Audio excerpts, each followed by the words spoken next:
Bonjour, bien-aimés, vous qui nous suivez en direct.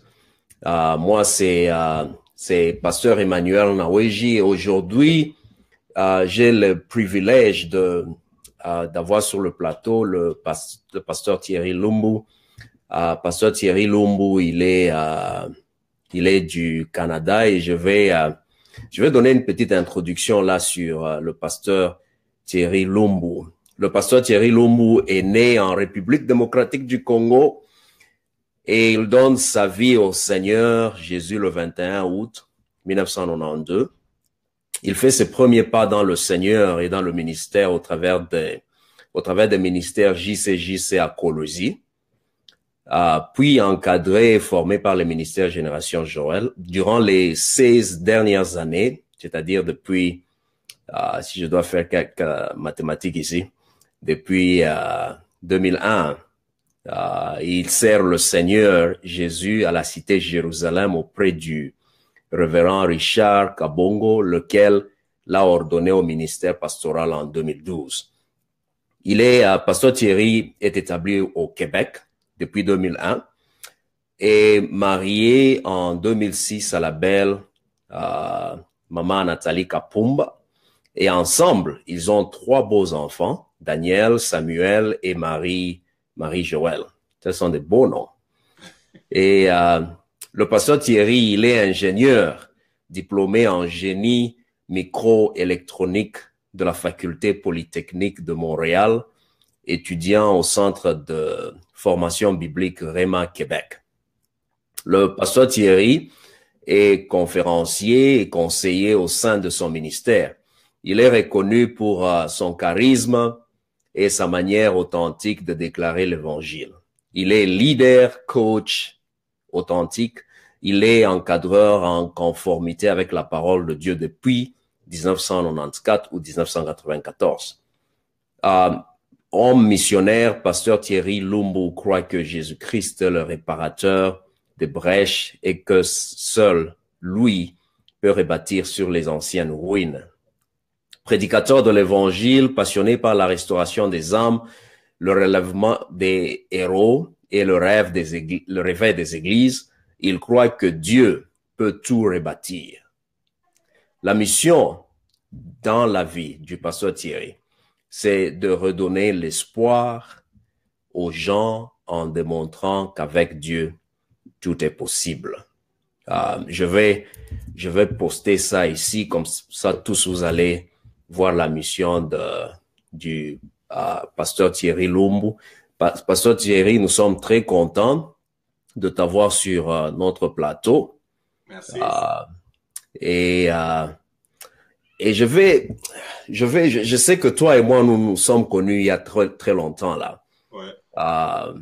Depuis le Congo, parce que moi je suis de Colosie et une fois là à Lubumbashi, je crois on avait servi juste un peu là avec le prophète Joe Grace, toi et je me rappelle pas de quelqu'un d'autre.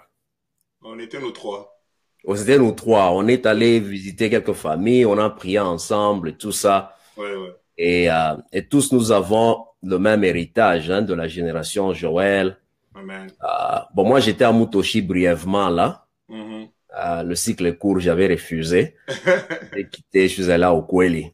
Ouais. Mais avec JCJC, on avait, je me rappelle une chose aussi, j'avais le premier forum que, je crois, avant la grande convention de Colosie. Je crois que tu étais là. Oui. Yeah, tu étais là. Moi, avec le groupe du Kweli, on avait fait le protocole là. Je crois le groupe de Mutoshi, JCJC, vous avez fait l'intercession, si je ne me trompe pas. Ouais. Avec Jojo, c'est Toto, Joe et les autres là. Tondo. Et le pasteur Dieudonné Mouchaka, il était modérateur. Exactement. Et puis il a chanté il y avait un orchestre là avec la sœur Laure, c'est Flora Diankenda et les autres. Flora Diankenda. Flore Diankenda, yeah. Ça fait longtemps. C'était, je crois, quelle année? 94, 90. Ouais. Toute une histoire là. Exactement. Et en tout cas, sois le bienvenu. J'aimerais te poser un peu la question. Comment est-ce que tu es arrivé à avoir la clarté de ta mission?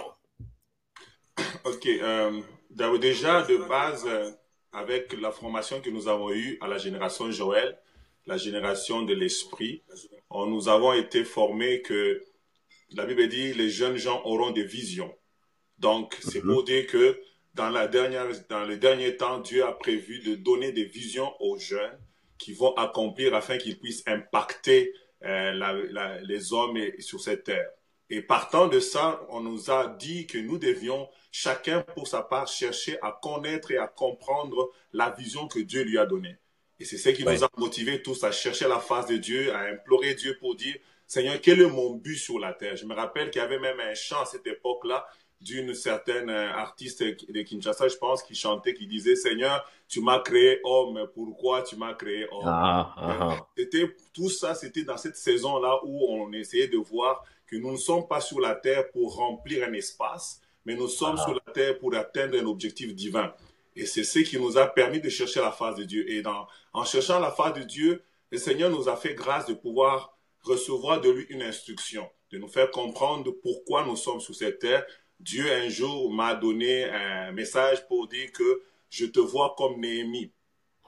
Et quand j'ai commencé à méditer le texte de Néhémie, j'ai vu que Néhémie, il était bien, mais son peuple était dans la désolation. Et le Seigneur lui a dit, va redonner l'espoir pour dire que c'est possible de rebâtir sous d'anciennes ruines.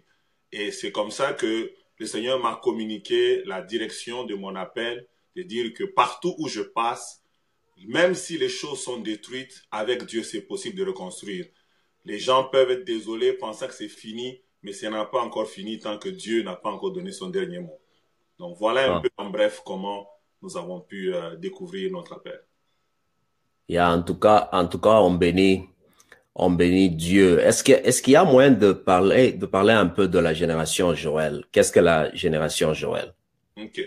La génération Joël, c'est un ministère d'appoint aux églises, c'est-à-dire un ministère qui aide les églises afin de pouvoir atteindre leur mandat. Et donc le but premier, c'est de prendre les serviteurs, de les former, Et, de les reformer, de les envoyer et de pouvoir les équiper pour pouvoir faire l'œuvre de Dieu. Nous avons constaté que l'Église avait besoin de ce support-là. Et c'est dans cet objectif-là que Dieu a appelé le révérend Réussite Ngoï Mandaku à pouvoir commencer à impacter les générations avec ce message qui est tiré plutôt de Joël 2,28 où on dit que dans les derniers jours, dit Dieu, je répandrai de mon esprit sur toute chair. Vos fils et vos filles prophétiseront, vos jeunes gens auront des visions. Oui, sur les serviteurs et les servants, je répandrai de mon esprit en ce jour-là. Et qu'est-ce qu'on avait constaté au début, c'est que l'Église fonctionnait avec des principes, fonctionnait avec, comment je peux dire, des organisations, des structures, yeah. mais il y avait pas la place de l'esprit. Et c'est ça le mandat que Dieu a donné à l'homme de Dieu afin que l'esprit reprenne sa place. Et donc la génération Joël a pour but de pouvoir amener les hommes à marcher par l'esprit, selon que Paul a dit, marchez selon l'esprit et vous n'accomplirez point les désirs de la chair. Donc la génération Joël a comme pensée de pouvoir amener chaque chrétien dans sa vie personnelle d'être conduit par l'esprit et aussi l'Église en tant qu'entité d'être conduit par l'esprit. Donc voilà un peu la pensée, quoi. C'est que la génération Joël ne commence pas les églises, mais forme les gens, les transforme et les envoie Exactement. La dans génération le Joël monde. ne commence pas des églises. Il y a, oui, des églises, des fils de la génération Joël qui ont des églises, mais la génération Joël, elle n'a pas des églises. Elle est un apport aux églises. Yeah, parce que moi j'avais évolué dans un groupe qu'on appelait Sion OK? avant de joindre ceux qui étaient devenus plus tard, qui est devenu plus tard la génération Joël. Ouais, C'était en ce moment la cellule quartier 2. exactement. Et c'était en 93. Mhm. J'ai pensé, il y a quelqu'un qui a donné sa vie à Jésus, je l'ai encadré. Ouais. Alors j'ai cherché un groupe de jeunes Mhm. où il y avait, qui croyaient vraiment dans le Saint-Esprit, Exactement. croyaient en Dieu, et les dimanches qui étaient dans leurs églises respectives et tout ça. C'est Mhm. ainsi que j'ai connecté avec le pasteur Dieudonné Mouchaka. Et quoi? Ouais. Et en ce moment-là, il était berger. Et le jour où le révérend Mandako a quitté, on avait prié à la spirale. Tu étais là aussi, hein? Oui, j'étais là. Je te rappelle, j'avais fait une prière là-bas. On était là, ouais, ouais. J'avais fait, il m'avait demandé de faire, je crois, la prière de clôture, quelque chose comme ça, je me rappelle plus. On était là, elle est partie. Alors, le pasteur Dieudonné Mouchaka, on est resté en contact et le pasteur Alain Chumba.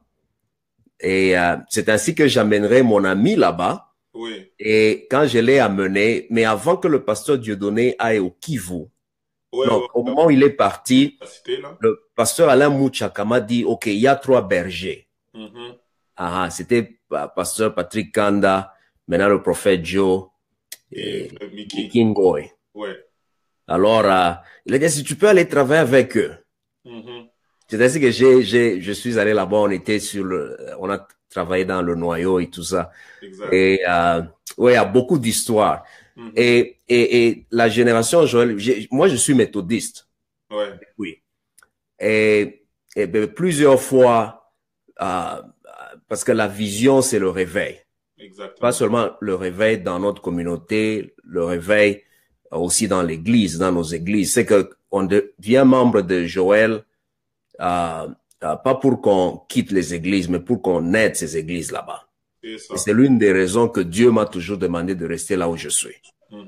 Parce que plusieurs fois, il m'a dit, hey, il y a mes âmes là-bas. Et tu dois les aider. Alors, pasteur, j'ai une question. Bon, on n'est plus à Mutoshi, on n'est plus à Ukweli, on n'est plus à Kolwezi, on n'est plus à Lubumbashi, à Kin. Maintenant, on est au Canada dans ton cas. Et on est aussi, dans mon cas, je suis ici aux États-Unis. Bon, tu as traversé tout ce temps-là. Tu as traversé tout ce temps et installé maintenant au Canada, ça fait quelques années selon ta biographie. Dis-nous d'abord, comment tu as maintenu ta vision, comment tu as maintenu ton intégrité en tant que serviteur de Dieu, parce que la vie dans l'Ouest, ce n'est pas vraiment une vie comparable à la vie au Congo. Au Congo, tu peux prendre une journée, tu vas en prière. C'est ça. 2, 3 jours, prière à jeûne à sec, de jeûne à sec. Et, mais comment tu es arrivé à ajuster? Ok. Effectivement, merci pour la question. Je sais que on ne peut pas dire que c'était facile. Il faut être sincère. C'était un défi. Ça bouge tout le monde. Et comme même les gens qui nous suivent, c'est sûr que ça les a bougés aussi.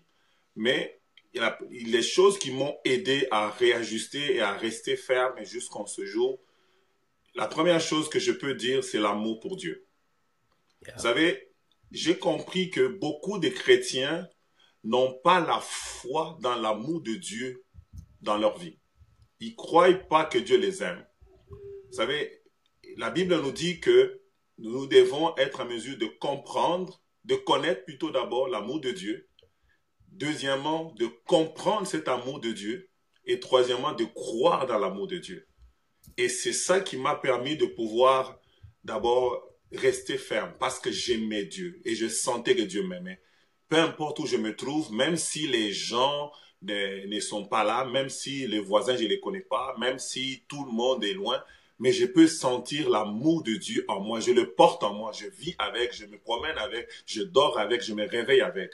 C'est cet amour d'abord qui a maintenu ma relation avec Dieu parce que je savais que j'ai un être qui m'aime sincèrement, non pas à cause de ce que je fais, non pas à cause de ce que je lui donne, non pas à cause de ce que j'ai pu faire pour lui, mais Dieu m'aime pour ce qu'il est lui-même. Donc, il a regardé en lui et il m'a aimé. Et à cause de ça, que c'est un amour fort, un amour profond qui a fait que je me suis resté accroché à cet amour parce qu'on ne le trouve pas ailleurs. Ça, c'est la première chose qui me fait marcher, qui fait que même si je suis fatigué, même si je suis épuisé, même si je sens quoi, je dis non, il y a quelqu'un qui m'aime. Alors, je dois continuer pour lui. À cause cet amour-là me tire vers lui à chaque instant, me pousse à m'approcher de lui à chaque instant. Ça, c'est la première chose. La deuxième chose qui m'a poussé, c'est la promesse de Dieu. La promesse de Dieu parce que déjà, pour venir au Canada, je ne suis pas venu en tourisme. Je suis venu parce que Dieu avait parlé par la bouche de son serviteur, le prophète Jogas, quand on était encore à Kolwezi. Mon père faisait les démarches comme tout parent pour que je puisse étudier à l'étranger et tout ça. Mais Dieu avait promis spécifiquement que j'irais au Canada. Et il m'avait donné certains buts, certains objectifs à pouvoir atteindre. Et ce qui m'a fait que je puisse rester fidèle, c'est que quand je pense qu'il a réalisé sa promesse, j'ai dit non, je dois rester accroché à lui. Vous savez, quelqu'un tu marches avec une personne qui t'a donné sa parole et qui l'a réalisée, à un moment donné, tu vas fidéliser avec cette personne-là parce que tu te dis, c'est un homme de parole. Même quand tu vis des moments compliqués, tu te dis, je vais rester ferme parce que s'il a réalisé ce qu'il avait, ce qui était comme quasi impossible à cette époque-là, tu es à Colosie, tu vas aller au Canada. Ça commence à roue et tout ça. Mais Dieu l'a fait. Cela a fait que j'ai confiance en lui pour tous les autres mandats qu'il m'a donnés au Canada. Je crois qu'il va le faire. Et c'est pour cela que quand bien même je pouvais traverser des moments, j'ai pas encore d'emploi, j'ai pas encore ceci, mais je restais accroché parce que je sais que celui qui a fait la promesse, il a déjà réalisé, qu'il m'a amené, il va continuer à réaliser les autres promesses qu'il a promises. Et la troisième chose, c'est que c'est la parole de Dieu. La parole de Dieu. Je sais qu'on est dans un pays occupé. J'ai compris une chose, c'est que la foi vient de ce qu'on entend. Alors, j'ai discipliné mes oreilles à écouter la parole de Dieu. J'écoute la parole dans le métro, j'écoute la parole dans ma voiture, j'écoute la parole quand je dors, j'écoute la parole partout. Donc, je sature mon esprit de la parole de Dieu. Ce qui fait qu'à un moment donné, je pense comme la parole de Dieu. À un moment donné, veux pas, tu réfléchis comme la parole de Dieu. C'est comme, si pour donner un exemple que les gens comprennent, quand en Russie, on voulait que les chrétiens ne puissent pas puissent régner le Seigneur Jésus, on les mettait dans une prison et on faisait jouer une cassette où on leur disait que je ne suis pas chrétien. On disait des choses de ce genre pour les pousser à pouvoir régner leur nature de chrétien. Et c'est la même logique. C'est que si tu veux que tu restes et que tu penses et que tu fasses des choses qui sont conformes à la parole de Dieu, il faut saturer ta vie de la parole de Dieu. Il faut que la parole de Dieu entre, ça pénètre. À un moment donné, ça ne sera pas que tu forces, parce que ça sera ta nature maintenant. Tu fais les choses naturellement, mais tu te retrouves que tu pratiques la parole de Dieu. Et la quatrième chose qui m'a aidé, c'est la vie de prière. La vie de prière. Je sais que c'est compliqué. Et quand je suis arrivé au début, ça m'a bougé, effectivement. Mais un jour, j'ai prié Dieu. J'ai dit, Seigneur, je ne vais pas quand même m'envoyer au Canada pour que je ne prie plus, quoi. Et là, le Seigneur m'a parlé clairement. Il m'a dit, va méditer la vie de prière de Jésus. Et j'ai commencé à méditer dans le Nouveau Testament la vie de Jésus sur la terre. Jésus était l'homme le plus occupé, si on peut le dire. Il y avait des foules qui venaient le matin, les gens qui étaient avec lui, il devait traiter des cas, il devait enseigner. Il y avait du monde. À un moment donné, si on lit dans la Bible, on se rend compte que il n'y avait même pas le temps pour manger. Parce que c'était compliqué. Mais malgré tout ça, Jésus trouvait quand même le temps de prier, le temps de passer en intimité avec son Dieu. Alors je me suis posé la question comment? En méditant, on se rend compte quand on lit par exemple dans Marc 1, verset 35, on voit que là, Jésus, la Bible dit, dès le matin, très tôt matin, Jésus se levait. Il allait dans un lieu désert et il priait. Ah, ça m'a interpellé. J'ai dit, ah ok. Ça veut dire que Jésus priait aux extrémités de la journée. Et quand tu lis encore, je pense dans Luc 6, on montre là que Jésus priait, il a fait toute une veillée de prière tout seul.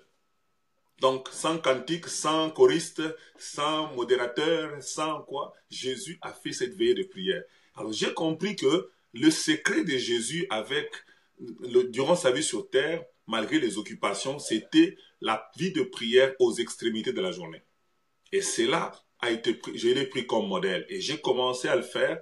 Je priais, je me levais très tôt le matin et je priais. Et des fois, c'était la nuit, je priais. Et des fois aussi, je faisais les prières de veiller seul. Donc, minuit, 6 heures, tout seul. Donc, tu as un vendredi comme ça, on sait que bon, samedi, on peut faire une grasse matinée. Tu restes en prière ou je vais à l'église. Je passe mon temps seul en prière, sans cantique, sans lire la Bible, mais on prie pendant de minuit à 6 heures. Et cela a fait que mes dons ont repris, mes grâces ont repris, ma façon de regarder, mon focus a repris, ma sensibilité aux choses de l'esprit ont repris et je commençais à avancer. Et la dernière chose que Dieu m'a donné comme chose, c'est que je le faisais inconsciemment, mais après, je l'ai abandonné parce que quelqu'un m'a commencé à dire, oh, toi, tu exagères. C'est la prière en esprit ou la prière en langue. Parce que quand je venais d'arriver d'Afrique, là, je priais en langue même pour bénir le repas. Donc, c'était, on me donne le fruit d'orange, je commence à prier en langue. Et un frère m'a dit, en tout cas, tu exagères avec ta prière en langue. Et j'ai eu honte, je l'ai laissé. Mais après, le Seigneur m'a dit, la Bible dit quoi pour le parler en langue? La Bible dit que celui qui prie en langue s'édifie lui-même. Donc, il est en train d'amener son homme intérieur à une dimension plus élevée. Et c'est là qui m'a poussé à reprendre le parler en langue. Donc, je prie en langue pendant longtemps. Je prie en langue, je fais la vaisselle, je prie en langue. Je fais la lessive, je prie en langue. Je suis en train de conduire ma voiture, je prie en langue. Comme je fais rire souvent les gens que maintenant, si je suis sur l'autoroute et qu'il y a l'embouteillage, je ne stresse même pas. Je souris parce que je sais que j'ai un temps d'intimité avec le Saint-Esprit en train de parler en langue. Je suis au volant, Rabazebra, Shinda Rabayesa, Eko Rabayeka. Je parle en langue et j'ai vu que ça a augmenté ma sensibilité. Le don de guérison a encore explosé plus loin. La vision, la sensibilité prophétique, tout ça, tout a repris. Pourquoi? Parce que j'ai repris ces choses en main. Donc voilà un peu, si je peux dire par la grâce de Dieu, c'est que Dieu m'a permis à comprendre et à utiliser dans ce pays afin de pouvoir tenir ferme encore et de faire sa volonté. Ok, je vais essayer un peu de résumer ce que Pasteur Thierry Lumbu vient de partager. Et la question qu'on a demandé au pasteur, c'est de savoir qu'est-ce qui t'a aidé à ajuster et aussi à maintenir ta vie spirituelle comme serviteur de Dieu maintenant que tu vis au Canada. Et il a commencé par dire, premièrement, c'est l'amour de Dieu. L'amour de Dieu, effectivement, l'amour de Dieu bien-aimé, c'est tout ce dont on a besoin. Amen. Et deuxièmement, il va parler de la promesse de Dieu. La promesse de Dieu, ça vient de l'amour de Dieu. Et troisièmement, il va parler de la parole de Dieu.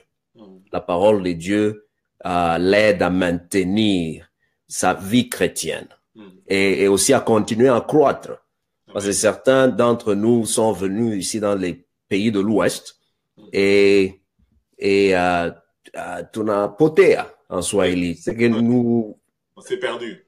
On est perdu. Ouais. Et en anglais, on va dire, we just faded away. On a perdu, on a disparu. Ouais. En d'autres termes, on va dire en Swahili, tunajimikwa. Tunajimikwa. On a poté. Et ce n'est pas ce que nous voulons, et ce n'est pas ce que Dieu aimerait voir en nous, parce que je sais que chaque Africain ou Africaine que le Seigneur a amené en Europe, en Australie, au Canada, aux États-Unis, en Inde, en Asie ou ailleurs, et partout ailleurs, c'est pour une mission. Tous nous avons une mission. Et c'est que Pasteur a partagé, premièrement, l'amour de Dieu, c'est très important, très fondamental pour t'aider à maintenir ta relation avec Jésus et aussi à continuer à grandir dans la foi. Et puis, deuxièmement, il a parlé de la promesse de Dieu. On ne peut pas devenir qui Dieu aimerait qu'on soit sans la promesse de Dieu. Parce qu'après tout, c'est tu peux avoir une prophétie, mais si Dieu n'agit pas, rien ne va se passer. Ça, Mais la réalité est que Dieu est fidèle. Il est fidèle à sa parole. Il n'est pas un homme pour mentir, ni un fils de l'homme pour se repentir. Amen. Et alors, troisièmement, le pasteur va parler de la parole de Dieu. La parole de Dieu, souvent, j'utilise Bible Gateway. C'est un site Internet que j'ai sur mon téléphone, sur ma tablette, mon ordinateur. Et quand je conduis, j'écoute la parole de Dieu. C'est comme ça que j'arrive à lire la Bible pendant une année. Exact, ouais. Tu écoutes parce qu'on est souvent en train de conduire. On est souvent en train, le pasteur a dit, fais la lessive, la vaisselle. On fait ces histoires-là ici. Alors, pendant que tu fais ça, tu peux écouter quelque chose. C'est-à-dire, tu t'émerges dans la parole de Dieu. Et quatrièmement, le pasteur a parlé de la vie de prière. Ça, c'est très important parce que comment est-ce qu'on peut rester connecté à Dieu si on ne prie pas? on ne peut pas écouter Dieu Mhm. si on n'est pas dans une vie de prière. Ouais. C'est ça le seul moyen de notre connexion avec Dieu. Et Amen. puis, le pasteur va ajouter la prière en esprit. Mhm. Euh, dans mon église, chaque samedi, nous avons une prière d'1 heure. Mhm. Ça ne veut pas que tout le monde vient, on prie au même moment. Tu peux Mhm. venir, tu fais 5 minutes, 10 minutes. Vous comprenez les gens d'ici. Ouais, ouais. Mais moi, je reste là pendant 1 heure. Mhm. Et c'est aussi le moment que j'utilise pour prier en esprit. Amen, amen, amen. Je parle en langue, j'écoute Dieu. Amen. Il est toi qui sais Injil. Donc on cherche Dieu. Et j'ai réalisé que le Mhm. Seigneur nous bénit pas parce que nous sommes meilleurs, mais parce Non. que nous obéissons. Amen, amen. L'obéissance vaut mieux que le sacrifice. Amen.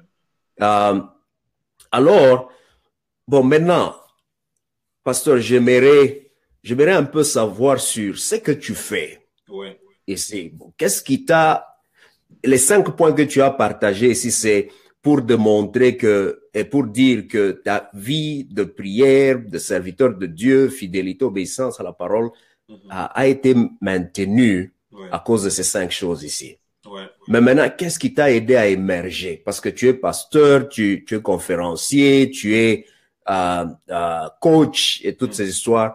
Et est-ce que tu peux partager un peu quelques secrets sur ce qui peut aider, disons, un frère Ouais. qui était peut-être prophète au Congo Mhm. ou prédicateur, évangéliste, pasteur, docteur, Mhm. et quand il arrive ici, Mhm. où il arrive, il va au Canada, il va en Europe, il va Ouais. en Asie, il est en dehors de l'Afrique. Ouais. Qu'est-ce qui peut l'aider à émerger? D'ac- Qu'est-ce qui peut l'aider? En anglais, on va dire stand out. Qu'est-ce qui peut l'aider à se distinguer Ok. Ok. des autres? Ok. Merci beaucoup. Euh, la première chose, c'est la grâce de Dieu. Donc, il y a beaucoup de choses qu'on peut dire, mais la première chose que je crois fermement, c'est la grâce de Dieu. Donc, nous devons croire dans la grâce de Dieu. Vous savez, j'ai médité dernièrement, la Bible dit que Jésus a amené la vérité et la grâce. Ok. Donc, pourquoi Jésus a amené les deux? C'est que la vérité, c'est pour nous montrer le chemin, nous montrer les choses qu'on doit faire, mais la grâce, c'est la capacité de pouvoir réaliser ce que Jésus te demande de faire. C'est pourquoi Paul pouvait dire dans 1 Corinthiens 15:10, il dit, je suis ce que je suis par la grâce de Dieu. Et c'est la grâce qui est de Dieu qui m'a permis de pouvoir faire ce que je fais. Tout ce que je fais, ce n'est que par la grâce de Dieu. Je crois fermement dans la grâce de Dieu et je m'appuie dans la grâce de Dieu. C'est peut-être trop français ce que je dis, mais si on peut essayer de remettre ça terre à terre, c'est que quand je me lève chaque matin, je dis au Seigneur, je suis faible. Je reconnais mes faiblesses, je reconnais que je ne peux rien faire sans toi, je ne peux pas aller loin sans toi. Je sais ce que tu m'as demandé de faire, mais je ne peux pas y arriver sans toi. Et je dis, Seigneur, j'ai besoin de ta grâce. Et c'est Mm. quand je dis ça, avec un cœur sincère, pas comme une formule magique, mais avec un cœur sincère, Dieu Ouais. voyant la sincérité du cœur, il sait que le petit ici, il a besoin de moi. Alors, en ce moment-là, Dieu lui-même commence à organiser que je sens une force qui vient, un soutien qui vient. C'est vrai, comme je dis, je suis multitask et tout le monde me dit toujours comment tu fais. Je travaille, je ne suis pas à temps plein, je travaille. J'ai un travail comme ingénieur, je vais lundi au vendredi, j'encadre des gens, j'ai fait des conférences. Et même moi-même, des fois, quand je regarde mon horaire, je dis, ouh, qu'est-ce que je fais? Mais tout ce que j'ai Ah, compris après, que ce n'est ni par ma force, ni par ma puissance, mais ce n'est que la grâce de Dieu. Et nous devons y croire. La grâce de Dieu, Dieu nous tend sa main, mais il faut y croire. C'est une capacité surnaturelle que Dieu nous donne. C'est pourquoi la Bible dit, approchez-vous donc du trône de la grâce afin d'obtenir miséricorde et d'être secouru dans tous vos besoins. C'est que la grâce est une puissance que Dieu nous communique pour pouvoir faire ce que nous devons faire. C'est pourquoi il a dit à Paul, ma grâce te suffit. Parce que souvent, la grâce, on la prend toujours comme j'ai cru par la grâce. Non, non, oui, c'est ça aussi. Mais la grâce, c'est aussi une force divine que Dieu te donne, que tu n'as pas mérité, mais qui te permet de faire ce que Dieu veut que tu fasses. Donc, la grâce de Dieu, j'y crois fermement et je m'appuie sur ça pour pouvoir faire ce que je dois faire. La grâce, c'est une force de Dieu. Donc, alors, ça c'est la première chose que je crois fermement et je répète là-dessus parce que souvent on regarde, tout ce que je vais dire après, ce sont des choses que moi je fais et souvent les gens s'appuient sur ce qu'eux ils font et c'est ce qui va faire que Dieu se sent exclu du processus. Il faut que Dieu soit toujours dans le processus et que Dieu soit dans le processus, c'est lui laisser sa place et sa place c'est ce qu'on appelle la grâce de Dieu. Alors, la deuxième chose que je fais, c'est faire au quotidien ce que Dieu me demande de faire. Le succès se bâtit petit à petit. On ne saute pas les étapes. Ou, donc, je n'ai jamais comme fait des formules pour, comme des gens font une carte de visite, et ils écrivent Bishop, wherever, juste pour que ça puisse un peu gonfler ça. Quoi, non, non. Donc, tout ce que je fais, c'est que je mets tout simplement à faire ce que Dieu me demande de faire au jour au jour. Le jour au jour. Donc, je sais que je suis chrétien, je prie. Je sais que je suis serviteur de Dieu, je dois encadrer les gens. Je parle à quelqu'un, one by one, je lui parle de Dieu, j'encadre, je prie avec une personne, je prie ceci. Maintenant, c'est ça qui va faire que la renommée s'accroît. Quand on revient dans la parole, qu'est-ce qu'on va voir? Jésus, quand il guérissait une malade, c'est pas Jésus qui prenait un mégaphone et qui disait, Alléluia, je suis là. Non. La Bible dit que quand il guérissait quelqu'un, il lui disait même ne parle pas. C'est cette personne-là qui allait parler de lui ailleurs.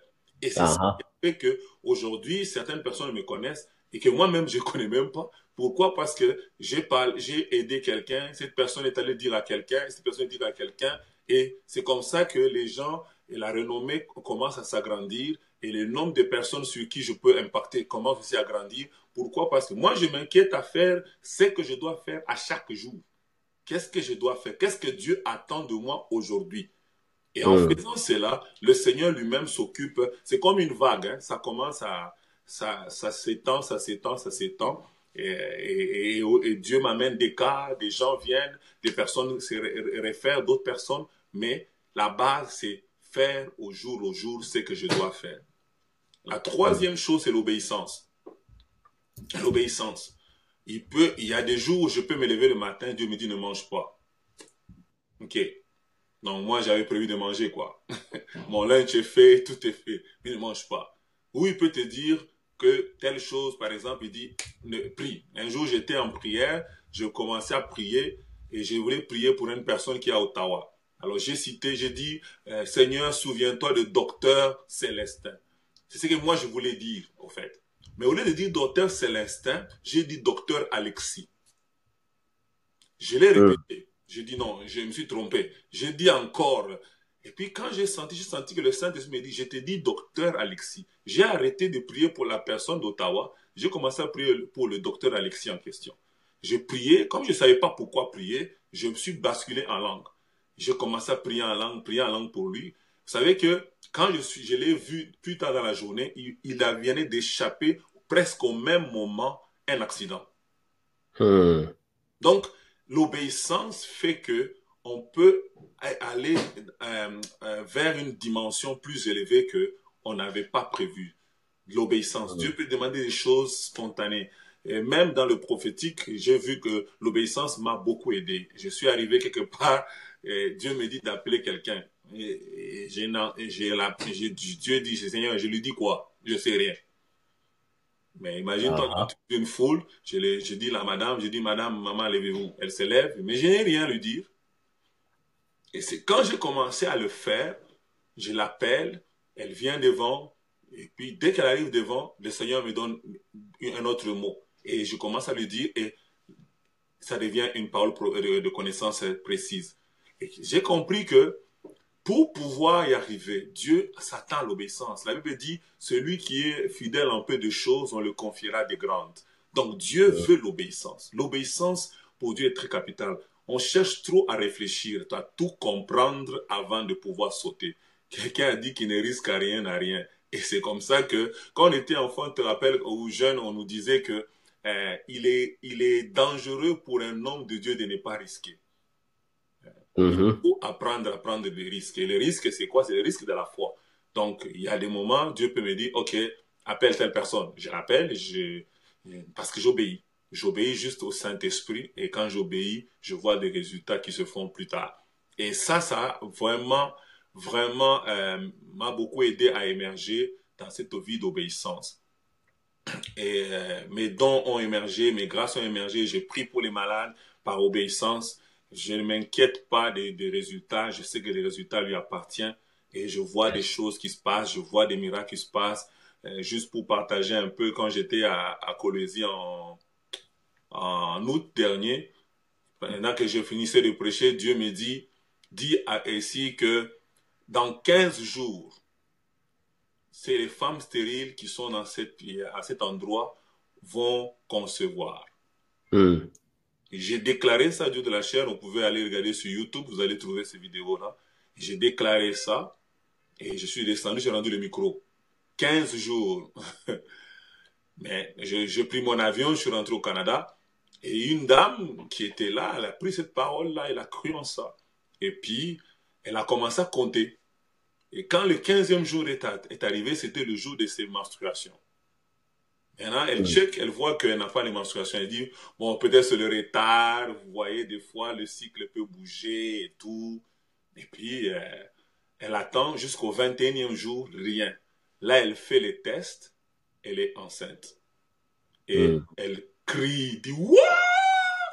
Le Dieu du pasteur Thierry avait déclaré et ça s'est réalisé. Elle m'a cherché sur Facebook, elle m'a envoyé même la photo du test de grossesse pour témoigner la grandeur et la puissance de Dieu. Qu'est-ce que je veux dire par là? Si je n'avais pas obéi de déclarer cette parole-là, on ne serait pas rendu à témoigner aujourd'hui cette grossesse-là, ce miracle-là. C'est à cause de l'obéissance. L'obéissance nous permet de pouvoir atteindre les limites et de pouvoir dépasser les limites que nous avons dans le monde humain. L'obéissance. Yes. Quand Dieu te demande de faire quelque chose, fais-le. Tu ne sais pas là où il t'amène. Ça t'amène à faire de grandes choses avec Dieu. Même pour commencer l'année, il y a des années où je commence le début de l'année comme ça, Dieu me dit, entre un jeûne, ou Dieu me dit de faire un sacrifice, je fais un sacrifice, et puis ça m'ouvre des portes. Comme cette année, je disais que cette année, peut-être avec toi on avait parlé, tu me disais, bon, ton calendrier est full. Mais qu'est-ce qui s'est passé effectivement, mon frère? C'est qu'au début de cette année, Dieu me dit, la première prédication, on va t'inviter à l'extérieur. L'offrande qu'on va te donner comme bénédiction. Tu prends tout, tu donnes à ton berger. Tu n'en manges rien. Tu enlèves ta dîme, tu donnes, et le reste, le berger mange. Et j'ai prêché, c'est moi qui ai jeûné, hein? C'est moi qui ai médité la parole de Dieu. C'est moi qu'on a invité, et c'est moi qui ai prêché. Et quand j'ai fini de prêcher, on m'a donné l'enveloppe qu'on devait me donner, j'ai enlevé la dîme, et j'ai pris tout.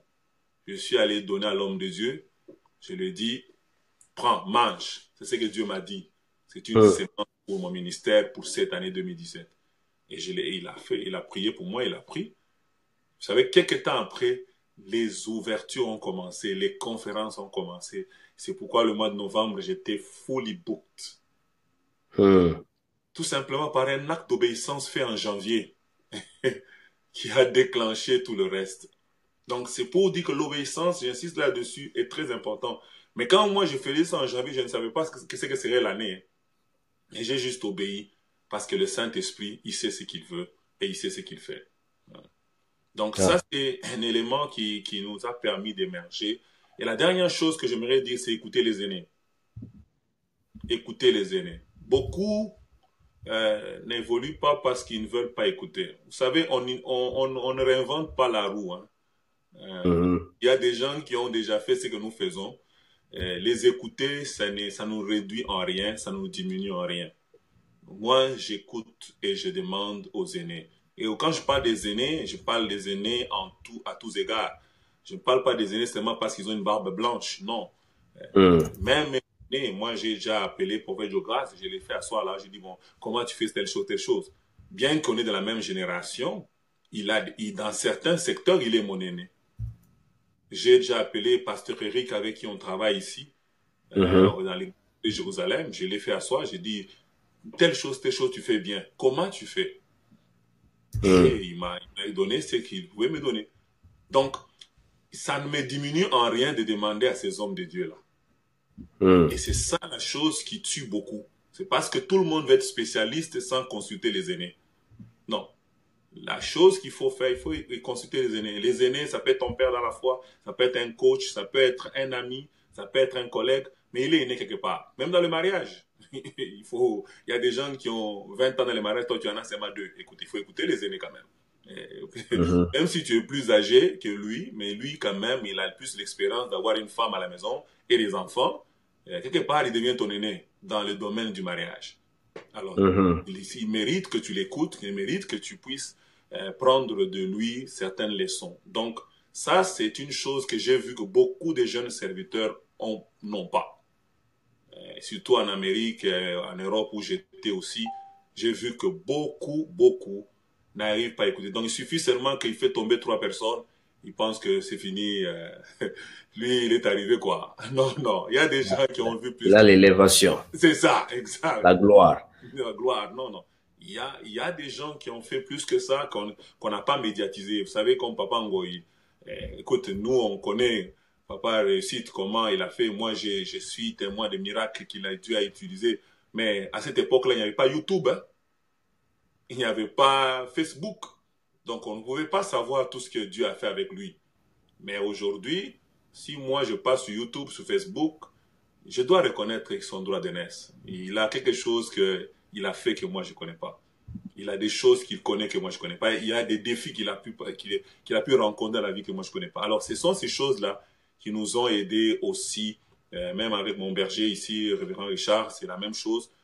Il y a des choses qu'il connaît que moi, je ne connais pas. Alors, écouter les aînés, ça m'a permis d'arriver où je suis et ça me met encore dans une bonne perspective de montée parce que l'écoute des aînés nous aide beaucoup. Et même les aînés dans la ville, moi, je ne suis pas juste focalisé dans mon église, mais j'écoute les aînés, je vais dans d'autres assemblées pour écouter les autres. Je les écoute aussi. Et avec l'aide du Saint-Esprit, je regarde ce qui correspond avec mon appel, je le prends. Ce qui ne correspond pas, je le mets à côté. Mais quand même, je prends le temps d'écouter les aînés. Voilà un peu les éléments qui m'ont aidé à pouvoir briller. Bien entendu, il y a toujours des défis. Quand on dit briller, souvent les gens pensent que, moi je dis toujours, même une bougie quand elle brille, il y a un peu de l'ombre. Non, Ah, ah, ah. et là, c'est juste des moments où Dieu permet à ce que tu puisses te découvrir encore. Parce que les défis permettent de te découvrir et de découvrir le Dieu que tu sers. Ouais. Donc David, il ne pouvait pas savoir qu'il avait le potentiel de faire tomber Goliath sans que Goliath n'existe, quoi. Donc ça l'a permis de savoir que j'ai un Dieu non seulement qui est capable de me secourir devant les lions et les loups, mais il peut aussi m'aider devant un géant Goliath. Et de deux, ça l'a permis aussi que les gens le connaissent. Parce qu'en sortant, Ouais. les gens ont pu savoir que le Dieu de David est Dieu. Ah, ah. Et parlant de David, David a choisi de ne pas écouter ses frères, qui le décourageaient Mhm. à aller combattre Goliath. Il a choisi d'écouter le type qui travaille avec le roi Ouais. pour savoir quel est le prix Mhm. si je dois risquer ma vie. C'est ça. Donc, il faut choisir aussi les gens à écouter et tout ça. Exactement, c'est vrai, tu as raison. Quand je dis d'écouter les aînés, c'est vrai qu'il faut choisir, bien entendu. Mhm. Écoute pas toute personne qui s'appelle, qui se fait proclamer aîné. C'est sûr que c'est toi qui choisis qui tu écoutes. Donc, de la même manière, il y a beaucoup de choses qui se passent dans ce monde. Il y a beaucoup de prédicateurs. Même sur Internet, tout le monde dit des choses. Mais on est capable de sélectionner quel prédicateur écouter. Je dis souvent à l'église, je dis, aujourd'hui, avec Internet, on a tout. Les Yeah. mauvais, les Uh-huh. farceurs, tout ça. Alors, on a accès à tout, mais il faut faire attention. C'est bien, il faut écouter les messages. Même nous, on est sur Facebook, même nous, on est sur YouTube. Mais il faut savoir que non, je vais écouter tel pasteur, les autres, je ne les écoute pas. Uh-huh. Donc, de la même manière aussi pour les aînés, il faut sélectionner les aînés. Et on les sélectionne dans la prière. Ce n'est pas par sentiment. Ce n'est pas parce que c'est mon ami. Ce n'est pas parce que il est beau. Ce n'est pas parce qu'il s'habille bien. Ce n'est pas parce qu'il y a beaucoup de foules qui le suivent. Non, c'est j'écoute les gens dont le Saint-Esprit atteste dans mon esprit qu'ils ont un bon témoignage auprès de Dieu. Parce qu'il Uh-huh. peut y avoir des foules qui nous suivent, mais sans avoir Dieu qui nous suit. Mhm. Donc, Et tu as mentionné un bon élément là-bas, mhm, les gens qui plaisent Dieu. ouais, C'est-à-dire que les gens que Dieu approuve. exactement. Ouais. Et puis, un autre élément sur la dimension d'écouter, c'est écouter, c'est-à-dire apprendre. Ce n'est pas Oui, seulement aller quelque part là, tu écoutes quelqu'un et puis tu rentres. C'est c'est ça. Ouais, appliquer, c'est-à-dire l'application de ce que tu apprends de ces gens là-bas dans ta propre vie d'une manière quotidienne et tout ça. exactement. Ouais, ouais, ouais. Et en tout cas, ce sont des très bons points. Mhm. Pasteur Andiga Kitab. Euh, je vais un peu récapituler hein, Ouais, sur ce dont on vient de parler. ouais, Euh, la question était comment émerger. ouais. C'était la question que j'ai posée au pasteur Thierry. Comment émerger. Mhm. Et la première réponse que pasteur Thierry a donnée, il a parlé de la grâce de Dieu. Mhm. La grâce de Dieu, c'est ça qui l'a aidé à émerger. C'est que toi aussi, là où tu es, Mhm. cherche la grâce de Dieu. Amen. Euh, et puis, il a mentionné à propos de la grâce de Dieu que la grâce de Dieu, c'est ça même la force divine qui va t'aider à devenir ce que Dieu a en pensée pour toi. Amen. Tu ne peux pas forcer les histoires. C'est ça. Mhm. La grâce de Dieu, il y a le temps, il y a l'espace, et il Mhm. y a aussi la communauté, il y a aussi les gens que Dieu va utiliser. Et Mhm. puis, à la fin de la journée, c'est Dieu qui fait ce qu'il pense au Amen. travers de toi. C'est Ce n'est ça. pas toi qui veux que Dieu fasse Mhm. pour toi ce que tu penses. Ouais. La grâce de Dieu, c'est la force divine. Mhm. Et puis, pasteur, tu as aussi mentionné que Dieu doit être dans le processus. Exactement. C'est que ne cherche pas à bricoler. Par exemple, tu ouvres une page là sur Facebook, tu écris prophète, trait d'union, super docteur, extra apôtre. Je ne sais pas Ouais. c'est quoi là. La liste Et long. continue. Ce n'est pas mal. Je sais que Dieu t'a appelé à être prophète, Dieu Mhm. t'a appelé à être pasteur, apôtre, enseignant et tout ça. Mhm. Mais tu dois comprendre ce que Dieu aimerait faire de toi. Tu peux être prophète, mais peut-être Dieu t'a établi seulement comme prophète en prédication. Mhm. Et puis tu peux être pasteur Mhm. juste parce que tu es berger de 10 personnes ou 20 personnes. Et vous savez, la Bible dit qu'à un, Dieu a donné 5 talents, à l'autre 2, à Ouais, l'autre 1. ouais, ouais. C'est ça la diversité. C'est Alors ça. ne cherche pas à être comme quelqu'un d'autre. Ouais. Parce Mhm. que Dieu a un plan pour toi. Et dans Amen. le processus, que Dieu soit le centre, Mhm. qu'il soit l'initiateur, Mhm. qu'il soit lui qui doit tout faire. Et puis le deuxième point, comment émerger? Pasteur Thierry a parlé du jour au jour. C'est tu prends la vie du jour au jour. Ne change, tu vois, si aujourd'hui c'est samedi, pourquoi tu veux que samedi devienne vendredi? Pourquoi tu veux que ce samedi devienne si c'est lundi? Ouais. Tu attends seulement ton tour. Oui. Attends que samedi vienne et samedi viendra. Et Amen. la troisième chose, le pasteur a parlé de l'obéissance. Mhm. L'obéissance vaut mieux que les sacrifices. Et ce n'est pas l'obéissance à toi-même, Mhm. l'obéissance aux autres humains. C'est Mhm. l'obéissance à Dieu. Amen. Tu dois écouter Dieu, tu dois obéir Dieu. Mhm. Et quatrièmement, pasteur Thierry a parlé d'écouter les aînés. Mhm. Et écouter, tu dois être sélectif ou C'est ça. sélective. Mhm. Tu ne vas pas écouter n'importe qui. Il y a de ces gens, quand tu les écoutes, tu perds tout. Exactement. Et il y a d'autres, quand tu les écoutes, tu vas croître. Amen. Amen. Et puis écouter, ce n'est pas seulement écrire l'information ou prendre l'information. Mhm. L'information, c'est prendre l'information et puis tu appliques Pratique. cette Ouais. information dans ta vie quotidienne. Quotidienne. Euh, Pasteur, est-ce qu'il y a quelque chose d'autre à ajouter? Je pense qu'on a fait le tour. On a fait le tour de tout. Et la dernière chose que je pourrais dire aux gens, c'est que euh, nous devons nous laisser conduire par les buts de Dieu. Vous savez, euh, beaucoup de gens veulent venir au Canada, beaucoup de gens veulent aller aux États-Unis, mais moi je pense que la Bible dit tu es germe et tu germeras en ton lieu. Et c'est Mhm. ça une chose qui est très importante. Dieu, à chaque appel, il y a un lieu, il y a un nom, il y a un temps. Donc c'est très important de connaître tu dois être où, tu dois faire quoi. Et des fois, ça peut être pour toute la vie, des fois, ça peut être pour une saison, que Dieu veut que tu sois dans tel pays, dans tel lieu, dans telle église. Mais il faut apprendre à reconnaître ton lieu, parce que c'est là que tu vas germer. Parce que si tu n'es pas au bon endroit, tu ne germeras pas. Si tu n'es pas environné par la bonne saison, tu ne germeras pas. Tu peux faire tout ce qu'on vient de dire, mais si tu n'es pas au bon endroit, ça ne marchera pas. C'est très important de connaître les buts de Dieu pour toi. C'est pourquoi, quand on connaît les buts de Dieu, on sait que Dieu me veut là pour faire telle chose, ça va permettre que ça puisse décoller. Et ça, c'est une recherche quotidienne. Et pour ça, j'avais prévu de lire un verset. 1 Thessaloniciens chapitre 2, versets 1 à 13. Et c'est ça mon conseil que je donne aux gens. Je vais le lire et peut-être souligner des choses justes et que chacun va méditer à la maison. 1 Thessaloniciens chapitre 2, 1 à 13. La Bible dit, « Vous savez vous-même, frères, que notre arrivée chez vous n'a pas été sans résultat. » Première chose, les résultats. Paul dit que notre arrivée chez vous n'a pas été sans résultat.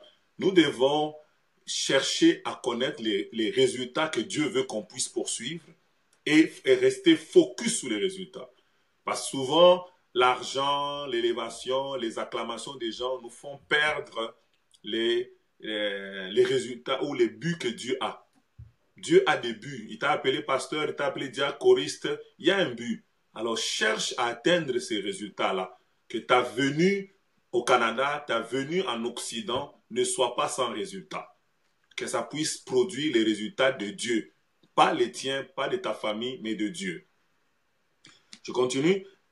Après avoir souffert et reçu des outrages à Philippe, comme vous le savez, nous prîmes l'assurance en Dieu. Ici, il dit, nous prîmes l'assurance en Dieu. Tu as besoin d'avoir de l'assurance dans le Dieu que tu sers. Quand tu te mets, tu dis que Dieu m'a envoyé. Je suis sûr que je suis au bon moment, au bon endroit, en train de faire les bonnes choses que Dieu m'a demandé de faire. Nous devons prendre de l'assurance en Dieu. Et il dit, pour vous annoncer l'évangile au milieu de bien de combats. Une autre réalité, c'est qu'il y aura des combats. Les combats, il y en a toujours. Les combats au niveau de ta chair, au niveau du monde, le combat au niveau du diable lui-même. Mais ce que j'aime ici de Paul, c'est que ce ne sont pas les combats qui l'ont empêché d'annoncer l'évangile. Parce qu'il y a beaucoup de gens qui me racontent toujours, « Papa, il y a trop de combats, je ne peux rien faire. » Non, Paul dit, « Nous vous avons annoncé l'évangile au milieu des combats. » Les combats peuvent être là, mais les combats n'ont pas autorité pour t'empêcher de faire ce que tu dois faire. Donc ça, il faut payer le prix pour y arriver. Payer le prix pour que, malgré les combats, j'avance. Malgré les candidatons, j'avance. Parce que je sais qu'avec Dieu, nous ferons des exploits. Et ce que j'aime de ce verset-là, il n'a pas dit nous écraserons les ennemis. Il dit il écrasera les ennemis. Ça veut dire que les exploits, c'est nous deux, mais les ennemis, c'est ça. Et c'est lui qui s'en occupe. C'est vrai. Amen. Et puis on dit, car notre prédication ne repose ni sur l'erreur, ni sur des motifs impurs, ni sur la fraude, mais selon que Dieu nous a jugés dignes de nous confier l'évangile. Ainsi nous en parlons, non comme pour plaire à des hommes, mais pour plaire à Dieu qui sonde nos cœurs. Jamais en effet nous n'avons usé des paroles flatteuses, comme vous le savez. Jamais nous n'avons eu de cupidité pour mobile. Dieu nous en est témoin. Donc nous voyons ici que Paul dit que il était intègre. Nous devons garder l'évangile intègre, servir Dieu avec intégrité, être intègre en toutes choses, focuser sur les résultats de façon intègre. Il dit, je n'avais pas pour mobile la cupidité. Aujourd'hui, nous prêchons pour l'argent, nous invitons pour l'argent. Donc, j'invite pasteur Emmanuel, viens prêcher chez moi parce que je vais te bénir. Et lui aussi, il me lance l'ascenseur. Non, on sert Dieu de manière intègre. Pas de fraude, pas pour l'argent. On sert Dieu parce qu'on aime Dieu, c'est tout. Amen. Les autres choses, les bénédictions, ça va suivre, mais on ne le fait pas pour ça. Et puis on dit, nous n'avons pas cherché la gloire qui vient des hommes, ni de vous, ni des autres, mais nous aurions pu nous produire avec autorité auprès des apôtres, mais nous avons été pleins de douceur au milieu de vous, de même qu'une nourrice prend un tendre soin des enfants. Nous aurions voulu, dans notre affection, non seulement de vous donner l'évangile, mais encore de vous donner nos vies. Donc, nous devons donner nos vies. Nos vies. Un berger donne sa vie. Il ne donne pas seulement la parole du haut de la chair, mais il doit donner sa vie pour les brebis. Il doit être proche des brebis. C'est ça, servir. Servir, les gens n'ont pas seulement besoin de l'évangile, mais ils ont besoin de l'évangile qui vit. Hein? L'évangile, moi j'appelle ça l'évangile ambulante. L'évangile qui marche, l'évangile qui parle, l'évangile qui se manifeste, qui se révèle. Non pas juste les papiers, les mots, non. Et ça, c'est la vie. Ta vie à toi, ma vie à moi, nous devons la donner aux gens. Et la dernière chose pour finir, c'est que il dit que, au verset 13, il dit que comme la parole de Dieu qui agit en vous qui croyez. Donc, il a laissé ce qui fait que les gens changent, ce ne sont pas nos efforts. Ce n'est pas parce qu'on crie sur la chair que les gens changent, mais on laisse Dieu agir dans les vies des gens. Nous devons laisser la place au Saint-Esprit qu'il agisse dans les vies des gens. Voilà, que Dieu vous bénisse. Amen. Et la Bible dit c'est le Saint-Esprit qui convainc du péché, de la justice et du jugement. En tout cas, Pasteur Thierry, merci beaucoup. Merci aussi. Et je dis aussi merci à tous ceux-là qui se sont connectés, ceux-là qui nous suivent live et ceux-là qui vont suivre ça plus tard. Et je vous demanderai un petit service à vous tous. Partagez ça. Et si vous voulez prendre connexion vous voulez savoir ou écouter beaucoup plus du pasteur Thierry, vous pouvez aller sur sa page YouTube et là vous allez le trouver. Il a beaucoup d'enseignements là-bas, des services, de délivrance prophétique et tout ça. Vous allez le trouver là-bas. Et en tout cas, pasteur Asante Sana, et je crois qu'on va clôturer maintenant. Ok. Et je suis en train de m'organiser ici, comment finir ici. Ok. Et je vais demander seulement une chose, peut-être juste la prière. D'accord. La prière en ce moment ici pour nous clôturer en prière, si possible, et aller avec la bénédiction de Dieu. Pasteur. Amen. Merci. Père, je bénis tous nos auditeurs, je bénis ce moment. Tu permets que les paroles que tu nous as permis d'échanger en ce jour puissent édifier quelqu'un, puissent fortifier quelqu'un, restaurer quelqu'un. Je bénis cette émission, je bénis ce plateau. Laisse que tu l'utilises encore pour pouvoir, oh Dieu, impacter notre génération. Père, que ton nom soit glorifié et béni en toutes choses, que seul ton nom soit élevé, que nous on soit effacés. Au nom de Jésus-Christ. Amen. Amen, amen, amen. En tout cas, Asante Sana, merci Sana, merci beaucoup, pasteur. Bon week-end, que Dieu vous bénisse, que Dieu bénisse tout le monde qui nous a suivis et tous ceux-là qui nous suivront plus tard. Amen. Au revoir. Bye bye.